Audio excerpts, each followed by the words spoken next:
She looked like someone who didn't belong on a plane, let alone near the cockpit. Old grey hoodie, bare feet, sitting silent by the window in row 9. When the flight attendant asked if any pilots were on board, she pressed the call button, and you could practically feel the air roll its eyes. "Please stay seated, ma'am," the attendant said, with that voice people use when they're being polite but don't mean it. Then some guy in row 5 laughed and said, "What is this, a movie?" And it kinda was until the captain came on again and said something no one expected: "Ghost talk, if you're listening, please come to the cockpit." The whole cabin just froze. You could hear every breath.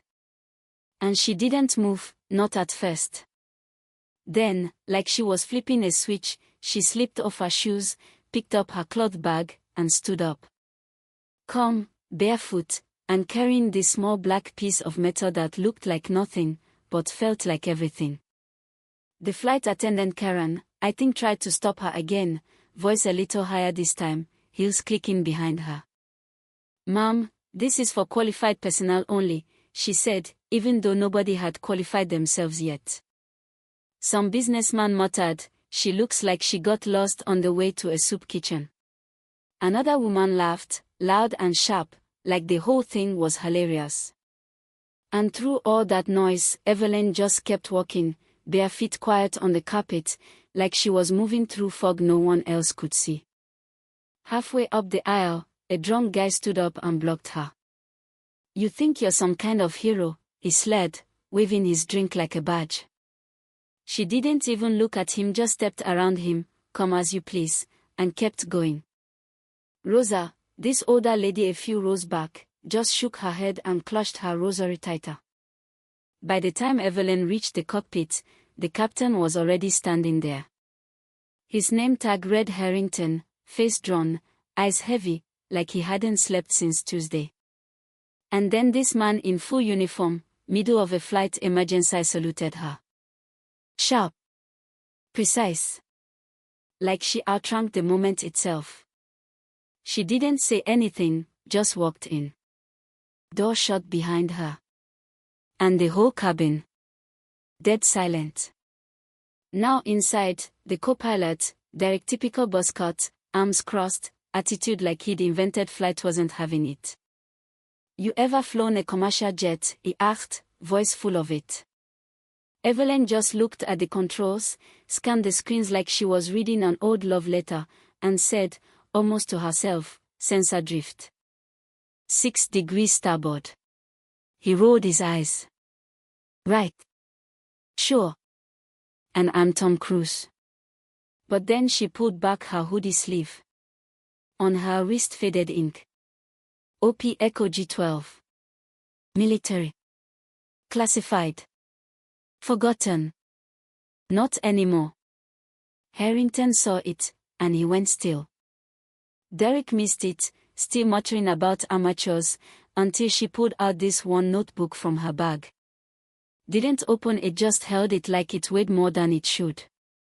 "It's my son's," she said, soft, like she was apologizing to the past. And suddenly, Derek shut up. Outside, the storm was getting worse. Cabin was in full meltdown. People yelling, recording, tweeting nonsense. Greg, our businessman from earlier, was shouting about lawsuits. Marissa, some VP type, lived tweeting that we were all being hijacked by some barefoot lunatic. But in row 14, this quiet guy with a denim jacket and a photo tucked into his wallet finally spoke up. "You don't know her," he said to Greg. "I knew someone like her once.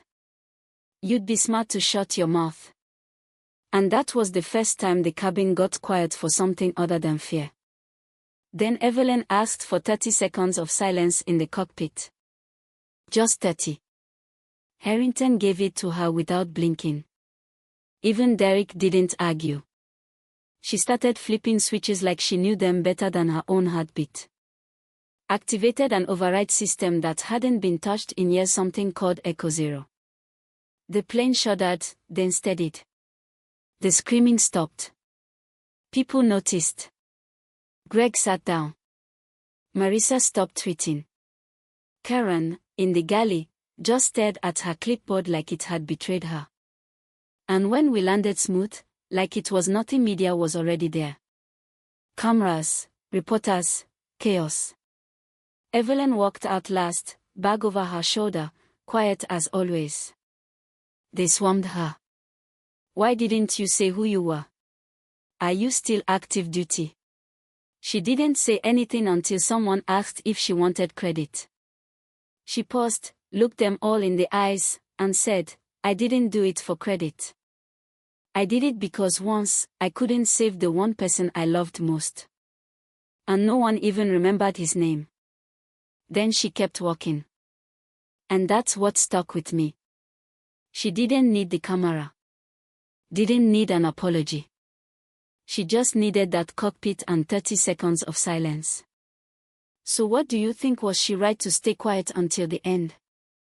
Or should she have stood up sooner, made herself known, demanded respect before it got that far?